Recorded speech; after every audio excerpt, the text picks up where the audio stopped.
Мен деген биздин вице-премьер министр Байсаловго кайрылат элем. Парламентте мына ушул чакырылышта депутат болуп келгенден бери бэби бокс маселесин көтөрүп атам да. Улам мына 3 январда дагы Кызыл Кыя шаарындагы мечиттин биринен ак шейшепке ороп тиги ымыркайыбыз табылыптыр да. Эми факт регистрация болуптур, милиция тарабынан баардык иштер жасалыптыр. Бирок урматтуу өкмөт мүчөлөрү, урматтуу вице-премьер да.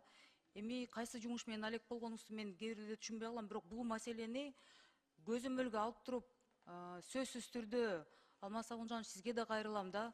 Давайте уже жанакы бэби бокс маселесин чечеличи. Ымыркайларыбызды ар бир роддомдун астында мы можем это сделать, приемные пункты. Дүйнө жүзүндө бул маселе ошентип чечилип атат.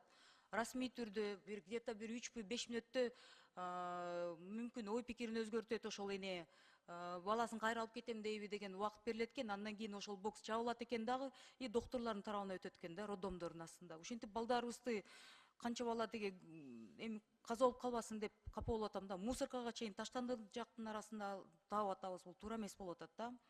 Бул биринчиси, экинчиси, мага кант диабетинин биринчи түрү боюнча диагноз коюлган балдардын ата энеси кайрылып атышат да.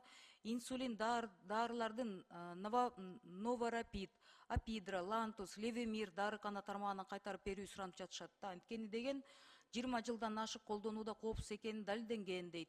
Алардын ордуна акыркы жылдары негедир саламаттык сактоо министрлиги тарабынан биосимилярлар, бул Ринфаст, Трурапи, инсулин аспарт жеткириле баштады дейт.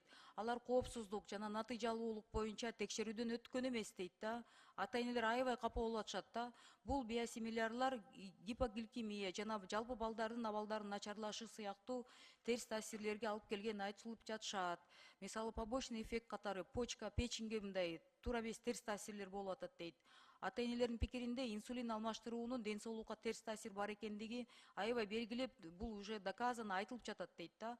Америка Кошмо Штаттары, Германия жана Россия өлкөлөрүндө кант диабети дарыялоодо Кыргызстанга салыштырмалуу көп каражат бөлүнөт.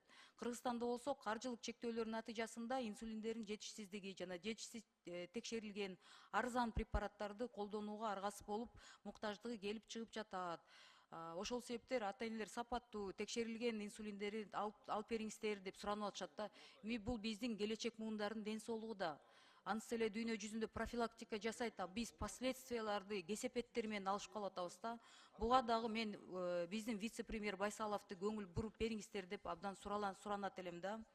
Анткени деген улам деген ата энелер кайрылып атат. Негизи канча маселелерди көтөрүп атабыз, социалдык тармакты тейлеген вице-премьердин позициясын мен укпай жатам да. Убагында деген парламентке келгенде де коллегалар сын айтса аябай таарынып кетишет.